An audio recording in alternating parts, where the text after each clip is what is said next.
ভ্রমিতে ভ্রমিতে যদি কোনো সাধু মহন্তের পরশ পায়, সেই কাঙালিনী সাধু মহন্তের পরশের দ্বারা সে কিন্তু আমার রাধারানীর কৃপা।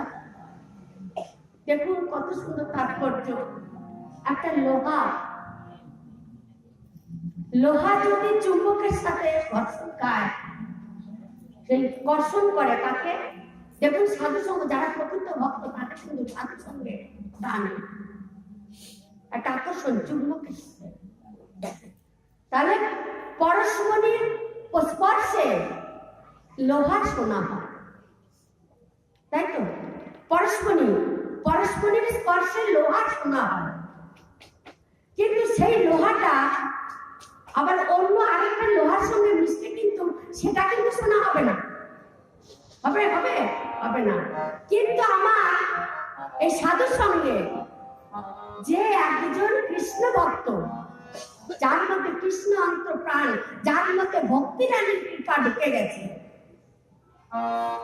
সে যেমন পরশমণি একজনের স্পর্শ যদি, কোনো সাধু মহন্তের স্পর্শ যদি আমরা যে আলিঙ্গন করি না, বৈষ্ণব সঙ্গে আমরা আলিঙ্গন করি একে অপরকে মহাভাবাবেশে, এই আলিঙ্গনের একটা তাৎপর্য আছে যে ভক্তের পরশমণি কোনো সাধু মহন্তের পরশের কৃপায় আমার ভিতরে কৃষ্ণ প্রেম ভক্তি উপায়। আমার তো হৃদয় কঠোর, আমার ভিতরে যেটা নেই আরেকজন সাধু মহন্তের আলিঙ্গনে যদি তার ভিতরে যা কিছু আছে সেটা আমার ভিতরে উৎপাদন হবে। এই জন্য আমরা একে অপরকে আলিঙ্গন করে আত্মার সাথে আত্মার একটা যে সম্বন্ধ সেটা নির্ণয় করি। তাহলে সেই সাধু মহন্তের কৃপাটা যদি তার গায়ে লাগাতে, যদি সে যদি আরেকজন স্পর্শ করে, সেও কিন্তু শোনা হয়, সেও কিন্তু ভক্ত হয়, সেও কিন্তু ভক্ত হয়। এইভাবে কিন্তু আমার সারা দেশ জুড়ে আমার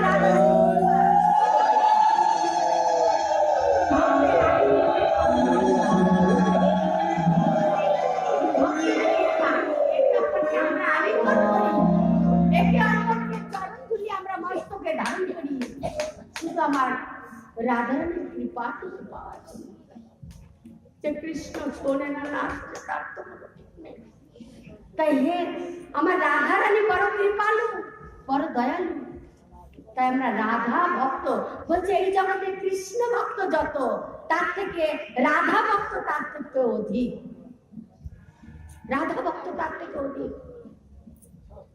তাই আমরা গোবিন্দের কাছে একটাই প্রার্থনা জানাই যে তুমি আমাকে রাধা রানীর ভক্ত। একদিন শ্রাবণ মাসে, দেখুন শ্রাবণ মাসে আমরা ঝুলন দোলা হয় না, আমরা রাধা কৃষ্ণের ঝুলন যাত্রা। একদিন আমার কৃষ্ণ আমার রাধা রানী দিন ভর সারাদিন ধরে ঝুলন সাজিয়েছে, ঝুলন দোলায় আমার কৃষ্ণকে দুলিয়েছে, দিনভর আস্বাদন করেছে। তা কৃষ্ণ নেমে গিয়ে ঝুলন থেকে দোলনা থেকে নেমে গিয়ে রাধারানীকে বসিয়েছে।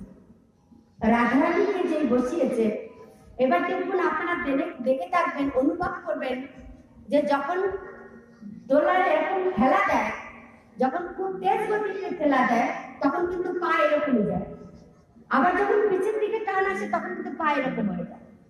তা আমার রাধারানীকে ঝুলন দোলায় এরকম যখন ঠেলছে, কৃষ্ণ আগে গিয়ে রাধারানীর চরণ ধুলে তার মস্তকে নিয়ে নিয়েছেন অজান্তে। আর রাধারানী সেটা দেখে বলছে, তুমি এখন আমার দোলনা থামাও, ঝুলন থামাও, আমি ঝুলবো না।